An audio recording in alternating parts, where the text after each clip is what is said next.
దసరా సందర్భంగా సెప్టెంబర్ 25 లేదా 26న రంగారెడ్డి జిల్లాలోని మీర్ఖాన్పేటలో ఫ్యూచర్ సిటీ డెవలప్మెంట్ అథారిటీ అయిన ఎఫ్సిడిఏ హెడ్ ఆఫీస్కు సీఎం రేవంత్ శంకుస్థాపన చేయనున్నారు.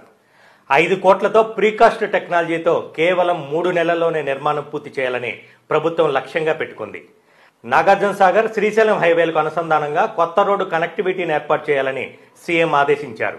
ఫోర్త్ సిటీని కేవలం ఉద్యోగ ఉపాధి అవకాశాల కేంద్రంగానే కాకుండా అంతర్జాతీయ ఎగుమతులకు వీలుండేలా అభివృద్ధి చేయాలని నిర్ణయించారు. ఈ మేరకు తూర్పున శ్రీశైలం హైవే నుంచి పశ్చిమాన ఉన్న నాగార్జున సాగర్ హైవే వరకు గ్రీన్ఫీల్డ్ ట్రంక్ రోడ్డును నిర్మిస్తారు. ఈ ప్రతిపాదిత రహదారి వయా భారత్ ఫ్యూచర్ సిటీ మీదుగా వెళ్తుంది. గతంలోనే కందుకూరు నుంచి మీర్ఖాన్పేట వరకు చేపట్టిన ఈ రోడ్డు నిర్మాణ పనులను త్వరలోనే పూర్తి చేసేలా ప్రభుత్వం కార్యాచరణ ప్రణాళిక తయారు చేసింది.